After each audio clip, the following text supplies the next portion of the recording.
Acupuncture, acupressure అంటే ఏంటి? ఈ చికిత్స ద్వారా మనం ఎలాంటి అనారోగ్యాలను నయం చేసుకోవచ్చు? ఇంకా ఇలాంటి ఎన్నో విషయాలు మనతో మాట్లాడడానికి మన ముందున్నారు ప్రముఖ ఆక్యుపంక్చర్ మరియు traditional medicine specialist professor PS Sagar గారు. వారితో మాట్లాడి మరిన్ని వివరాలు తెలుసుకుందాం. నమస్తే సార్. నమస్తే. సార్, అసలు ఈ ఆక్యుపంక్చర్, ఆక్యుప్రెషర్ అంటే ఏంటి సార్? అసలు ఆ ట్రీట్మెంట్ ఏ విధంగా ఉంటుంది? చాలా మందికి అవేర్నెస్ లేదు.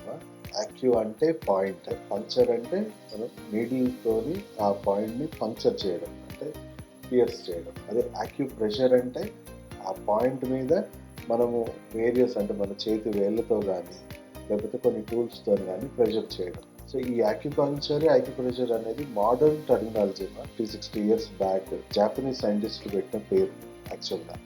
ఇది యాక్చువల్గా ఈ వైద్యం ఈ రోజు పుట్టిందేం కాదు, కొన్ని వేల సంవత్సరాల నుంచి ఉన్న ప్రాచుర్యమైన వైద్యం, మన పూర్వీకులు కనిపెట్టిన వైద్యం. అంటే దీని పునాది అసలు మొదలైంది ఎలా అంటే అగస్త్య మహర్షి మర్మ చికిత్స అనేవాళ్ళం. మన పూర్వీకులు దీన్ని మర్మ చికిత్స అనేవాళ్ళు. సో మన శరీరంలో అప్పుడు పెద్దగా రుగ్మతలు లేవు, చాలా చిన్న చిన్న సమస్యలు వస్తాయి. ఆ శరీరంలో ఏ మర్మాన్ని స్టిమ్యులేట్ చేస్తే, ఏ నాడిని స్టిమ్యులేట్ చేస్తే ఇమ్మీడియట్గా మనకు పెయిన్ తగ్గిపోవడం కానీ, మన రోగనిరోధక శక్తి పెరగడం కానీ, మనకున్న చిన్న చిన్న రుగ్మతలు తగ్గిపోవడం కానీ ఈ మర్మ చికిత్సలు ఇప్పుడు కూడా ప్రాచుర్యంలో ఉంది. మనం చూసుకుంటే ఎక్స్ట్రీమ్ సౌత్ లో సిద్ధ వైద్యం అనేది చాలా ప్రాచుర్యం. సిద్ధ వైద్యంలో మర్మ చికిత్స అనేది ఒక విభాగం. సో 108 శరీరంలో ఒక వైటల్ మర్మాస్ ఉన్నాయి, అంటే వైటల్ పాయింట్స్ ఉన్నాయి. వాటిని స్టిమ్యులేట్ చేయడం వల్ల రకరకాల రుగ్మతలు, అప్పటి కాలంలో ఉన్న రకరకాల రుగ్మతలను తగ్గించవచ్చు. అంటే ఇది కేవలం వైద్య కళలనే కాకుండా ఆ కాలంలో యుద్ధ కళలో కూడా వాడేవారు. సో మీరు మర్మ కళ అనేవాళ్ళు. మర్మ చికిత్స ఏమో వైద్యంలో వాడేవాళ్ళము, మర్మ కళ వచ్చేసి యుద్ధంలో వాడేవాళ్ళం. అంటే ఆ టైంలో ఇలా ముష్టి యుద్ధాలు చేసుకునేది కాదు. సో చాలా టెక్నికల్గా ఫైట్ చేసేవారు. ఏ మర్మ మీద హిట్ చేస్తే మనిషి ప్యారలైజ్ అయిపోవచ్చు, లేదా హిట్ చేస్తే విపరీతమైన పెయిన్ క్రియేట్ అవ్వచ్చు. సో అంటే అందుకే ఆ టైంలో మనం చూసుకుంటే సోల్జర్స్ కానీ, రాజులు కానీ కిరీటాలు పెట్టుకోవడము, ఆర్మరీ చేసుకోవడము. ఎందుకు ఆ వైటల్ మర్మాస్ని ఎక్కడో బాణంతో వాళ్ళు డైరెక్ట్గా మర్మాన్ని టార్గెట్ చేసుకుంటేవారు, ఎక్కువగా ఇంపాక్ట్ ఉండాలి. సో అందరూ కూడా, రాజులు, కామన్ పర్సన్స్ కూడా ఈ నాలెడ్జ్ ఉండేది ఆ కాలంలో. సో యుద్ధ కళలో కూడా ఈ నాలెడ్జ్ని మనం వాడుకున్నాం, వైద్య కళలో కూడా వాడుకున్నాం. సో క్రమంగా వేల సంవత్సరాల నుంచి ఇవాల్వ్ అవుతూ ఇది డెవలప్ అయ్యి ఆయుర్వేదం అనేది డెవలప్ అయింది. ఆయుర్వేదం మూలాలు చూసుకుంటే సిద్ధ వైద్యము, అలా ఆయుర్వేదం అనేది ప్రాచుర్యంలోకి వచ్చింది. అంటే ఇంకా హెర్బల్ మెడిసిన్ నాలెడ్జ్ ఎక్స్టెన్సివ్గా ఉంది. దాంట్లో ఇది శుచి వేద అని మనం చెప్పొచ్చు. అంటే ఆయుర్వేదంలో శుచి వేద అనే పేరుతో ఇది ప్రాముఖ్యంగా ఉండేది. సో శుచి వేద అంటే ఇంకా రిఫైన్డ్ టూల్స్ వచ్చాయి. ఎవాల్వ్ అవుతున్న కొద్దీ ఇంకా refined tools, just pressure points కాదు. మన శరీరంలో ఎక్కడన్నా చాలా తీవ్రమైన జబ్బులు ఏమైనా వస్తాయి, మనం కొన్ని రకాల నీడిల్స్ యూజ్ చేసేవాళ్ళం. కొన్ని రకాల ఎముకలతో తయారు చేసిన నీడిల్స్ కానీ, మెటల్తో తయారు చేసిన నీడిల్స్తో కానీ, చిన్నపాటి సర్జరీస్, స్టూచర్స్, ఇవన్నీ కూడా మెటల్ యూజ్ చేసినప్పటి నుంచి శుచి వేద. శుచి అంటే సూది, వేద అంటే నాలెడ్జ్. సో ఆయుర్వేదం టైంలో శుచి వేద అనే పేరుతోనే అది ప్రాముఖ్యంగా చెందింది. అండ్ ఆయుర్వేద పీరియడ్లో మనం చూసుకుంటే ఆ టైంలో మనకు పెద్ద పెద్ద గురుకులాలు, పెద్ద పెద్ద యూనివర్సిటీస్ ఉన్నాయి. నలంద, తక్షశిల. మన సౌత్లో చూసుకుంటే మనం నాగార్జునకొండ. ఒకప్పుడు ఈ సిద్ధ వైద్యం కానీ, ఆయుర్వేదం కానీ, శుచివేద కానీ, మర్మ చికిత్స కానీ ఇవన్నీ పాపులర్ వైద్య విధానాలు. మన కల్చర్లో కూడా ఇవన్నీ కూడా ఎంబెడ్ అయిపోయింది. మనం చూసుకుంటే ఇప్పుడు మీరందరే సాక్ష్యం. ఎందుకు? మీరు పెట్టుకుంటున్న బొట్టు. ఇప్పుడు మనం చూసుకుంటే యిన్ ట్యాంగ్ అని ఇప్పుడు దాని పేరు పెట్టారు చైనా వాళ్ళు. ఆ పాయింట్ని మనము కుంకుమతోని, ఒకప్పుడు చైనా వాళ్ళు కూడా బొట్టు పెట్టుకునేవాళ్ళు. సో కుంకుమ రాయి నుంచి వచ్చిన బొట్టు ఏదైతే ఉందో దాంట్లో మెర్క్యూరీ కంటెంట్ ఉంది. సో ఈ బొట్టు పెట్టుకునే రీజియన్లో మనము కుంకుమ రాయితో మనం పెట్టుకుంటే అది అబ్జర్వ్ అయ్యి మన పిట్యూటరీ పీనియల్ గ్లాండ్ని ఎక్స్పాండ్ చేస్తుంది, స్టిమ్యులేట్ చేస్తుంది. దానివల్ల మనకి చెప్పాలి అంటే మన కాన్సన్ట్రేషన్ లెవెల్స్ బాగా పెరుగుతాయి. మన న్యాచురల్గానే యాంగ్జైటీ లెవెల్స్ కంట్రోల్లో ఉంటాయి. సో ఇది ఇప్పుడు యాంగ్జైటీకి వితౌట్ మెడిసిన్ ఈ పాయింట్ని స్టిమ్యులేట్ చేస్తే యాంగ్జైటీ డ్రగ్లెస్గా కంట్రోల్ అవుతుందని శాస్త్రీయంగా ఇప్పుడున్న జనరేషన్ నిరూపించింది.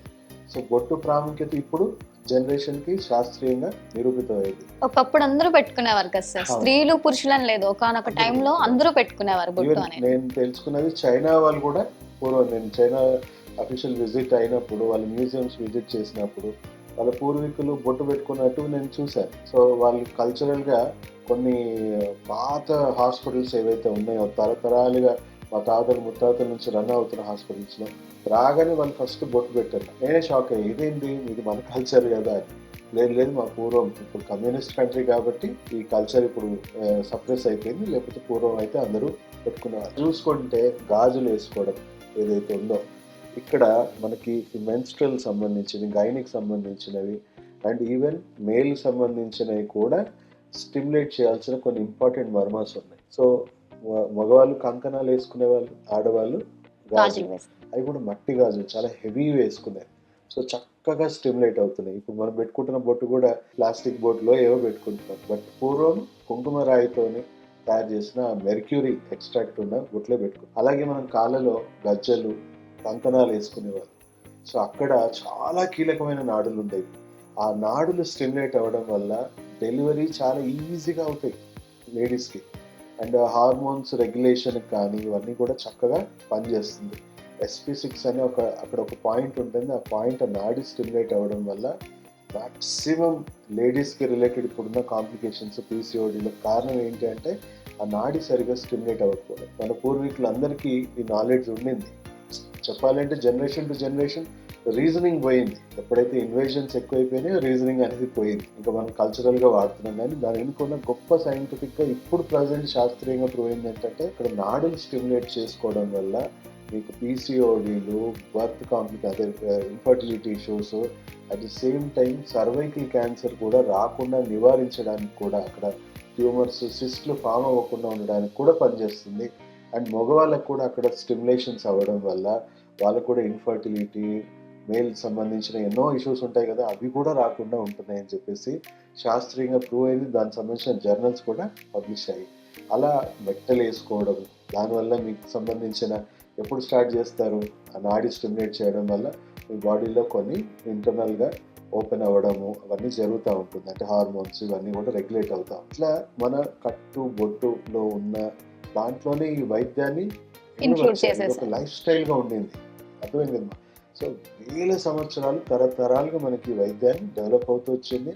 మ్యాక్సిమం అనవసరమైన సర్జరీస్, ప్రతి చిన్నదానికి మన శరీరాన్ని కట్ చేయాల్సిన అవసరం లేదు. అప్పుడు కూడా సర్జరీస్ ఉండేవి. మన సుశ్రుతుడు వీళ్ళంతా శస్త్రచికిత్సలు చేశారు. ఇప్పుడున్న వాళ్ళకంటే కూడా చక్కగా ఎన్నో ప్లాస్టిక్ సర్జరీస్ ఇలాంటివి కూడా చేసే వాళ్ళు ఉన్నారు. కానీ surgery was never first option, ఎప్పుడు లాస్ట్ ఆప్షన్గానే ఉండదు. ప్రతి చిన్నదానికి శరీరాన్ని ఓపెన్ చేయాల్సిన అవసరం లేదు. కేవలం కొన్ని సూక్ష్మంగా జస్ట్ కొన్ని మర్మాలు స్టిమ్యులేట్ చేయడం వల్లనో బాడీని రెగ్యులేట్ చేయొచ్చు, లేదా కొన్ని పియర్స్ చేయడం వల్ల, అంటే నీడిల్స్ని పియర్స్ చేసేసి ఏం చేస్తున్నాం అక్యుపంక్చర్ ఏం లోపల చేస్తుందంటే ఇప్పుడు మీకు రక్త ప్రసరణలో బ్లాకేజ్ వస్తుంది. దానివల్ల ఎగ్జాంపుల్ మీ మోకాలే అనుకోండి, రక్త ప్రసరణ సరిగ్గా జరగక అక్కడ యూరిక్ యాసిడ్ డిపాజిట్ అయ్యో లేకపోతే ఏదైనా టాక్సిన్స్ డిపాజిట్ అయ్యో అక్కడ రక్త ప్రసరణ కాక దానికి సరైన మెయింటెనెన్స్ లేక ఆ జిగురు డీహైడ్రేట్ అయిపోయి మెల్లిమెల్లిగా డీజనరేట్ అవుతూ ఉంది. సో అక్యుపంక్చర్ నీడిల్స్ అక్కడ వచ్చి మీకు ఎలక్ట్రోమాగ్నెటిక్ తరంగాలు స్టిమ్యులేషన్స్ ఇవ్వచ్చు, లేదా మాన్యువల్గా కూడా స్టిమ్యులేట్ చేయొచ్చు. దాని ద్వారా నొప్పిని కంట్రోల్ చేసే బ్రెయిన్లో ఎండార్ఫిన్ అనే న్యాచురల్ పెయిన్ కిల్లర్ని రిలీజ్ చేయడమే కాకుండా అక్కడున్న బ్లాకేజెస్ని మనం మెల్లిమెల్లిగా మైక్రో లెవెల్లో రిమూవ్ చేసేసి బ్లడ్ సర్క్యులేషన్ని రిస్టోర్ చేస్తున్నాం.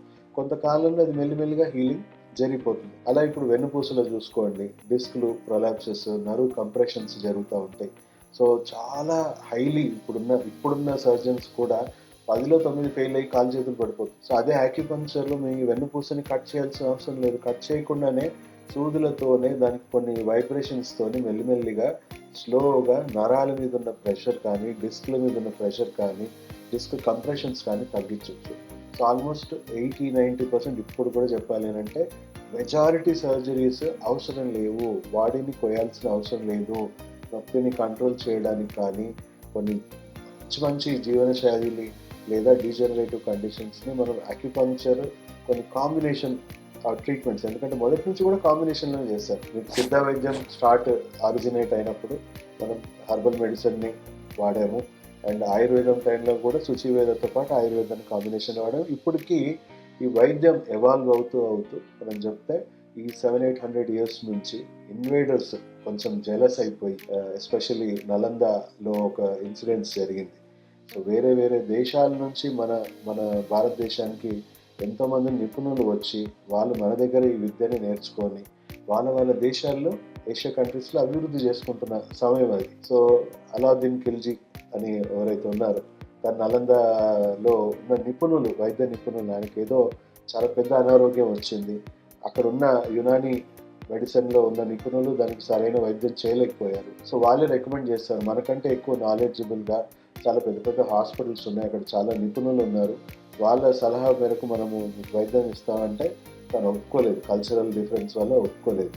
నా కల్చరే గొప్పది అన్నట్టు ఆయన నేను తీసుకోలేదు. సో అక్కడ ఉన్న వైద్యులని వాళ్ళు సంప్రదించి వాళ్ళ ఖురాన్లో పేపర్స్ మీద లేహ్యం పెట్టి రోజుకి 3 సార్లు ఖురాన్ చదవమని చెప్పండి అని చెప్పేసి ఆయనకి ఇవ్వడం జరిగింది. ఆయన రోజు ఖురాన్ చదువుకుంటూ ఆ లేపనాన్ని తీసుకోవడము, దాంట్లో వచ్చే అరోమాస్ని ఆస్వాదించడం వల్ల మెల్లిమెల్లిగా ఆయనకున్న ఫిజికల్ హెల్త్, మెంటల్ హెల్త్ పూర్తిగా రికవర్ అయ్యాక ఆయన నేను ఖురాన్ చదివాకనే నేను అయ్యానని ఆయన ఫీలింగ్. సో వైద్య నిపుణులు చెప్పారు, లేదు మీకు ఈ విధంగా చేశాను.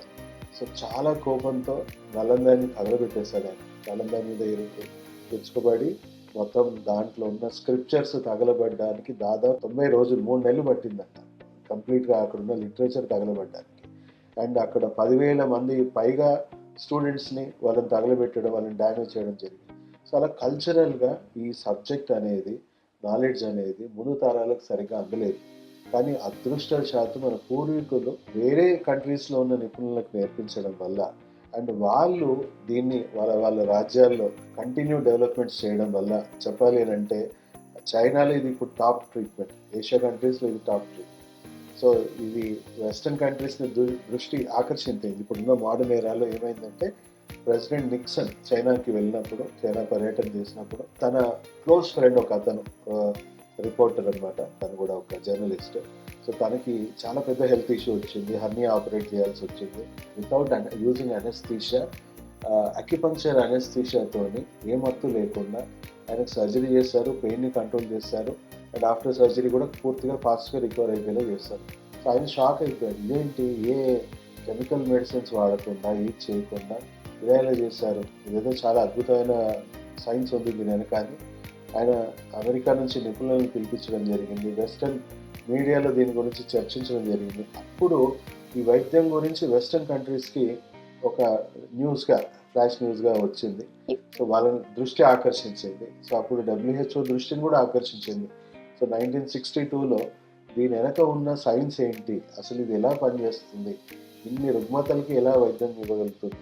సో పూర్తిగా బయాస్డ్గా మెడికల్ డాక్టర్స్ని, సైంటిస్టులను పెట్టి వాళ్ళు క్లినికల్ ట్రయల్స్ చేసి 1200 పైన రోగాలకి ఇది మోస్ట్ ఎఫెక్టివ్ ట్రీట్మెంట్ అని చెప్పేసి 1962లోనే WHO దీనికి నిర్ధారించింది అండ్ డ్రగ్లెస్గా చేయగలుగుతుంది, ఏ సైడ్ ఎఫెక్ట్స్ లేకుండా చేయగలుగుతుంది. క్రమంగా అలాగే క్లినికల్గా ఇది జరుగుతూ WHO ఏం చేసిందంటే ముందు తరాలు అలోపతితోని, ఇంగ్లీష్ మెడిసిన్తోని జీవనం కొనసాగించడం మంచిది కాదు, ఎందుకంటే ఇది పూర్తిగా విషపూరితమైన వైద్యం అండ్ ఓన్లీ సిమ్టమ్స్ని మాత్రమే సప్రెస్ చేస్తుంది, రోగాన్ని ప్రివెంట్ చేయడం కానీ క్యూర్ చేయడం కానీ జరగట్లేదు.